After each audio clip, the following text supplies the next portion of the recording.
7.3 is all about extrema. Or extrema is another word for maximums and minimums. In this case, we're talking about local maxes and local mins. So we're looking at a function.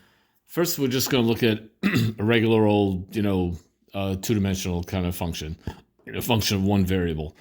So we have f of x is equal to 2x to the fifth minus 6x squared plus 9. This is just regular plain old calculus. And we want to know, is there a max or a min or neither at the point x equals 0?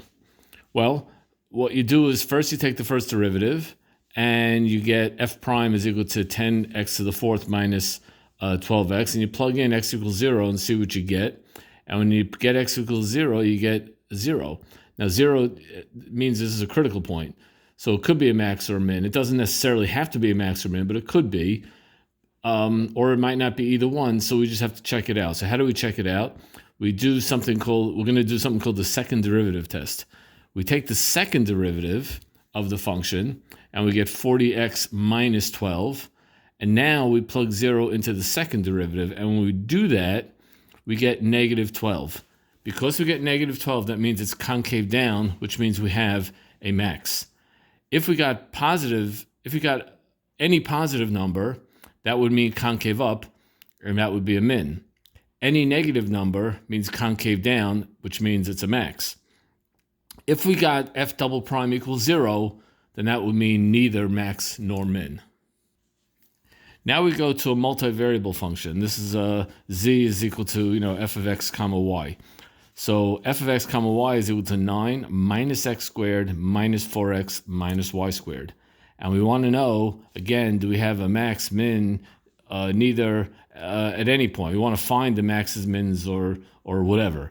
And they're not telling us x equals 0. We just got to find where is there a max or a min. So the first thing we do is we take the derivative, the partial derivative with respect to x, and that gives us negative 2x minus 4.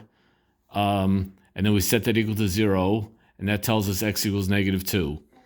Then we take the partial derivative with respect to y, and that gives us negative 2y, and we set that equal to 0, and that gives us y equal to 0.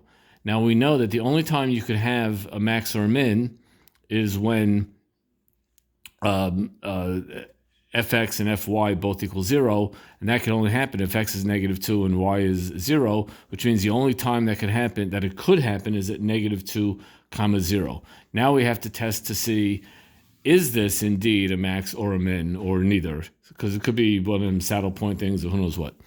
Anyway, we need to find. First we need to calculate. We need to get f double x, f double y, and f xy, and that f double x is negative 2, f double y is negative 2, f xy is 0, and that's going to be the case. It doesn't even matter what x and y are. That's just the way it is. Now, we have to look at fxx times fyy minus fxy squared. And we do that, and we get negative 2 times negative 2 minus 0 squared, and that equals positive 4, and positive 4 is greater than 0. Then we look at fxx, and that's equal to negative 2, which is less than 0.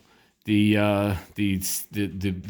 test, which I did post in the Google Drive, tells us that if this concoction here is positive and fxx is negative, that means we have a max at the given point, which is negative 2 comma 0.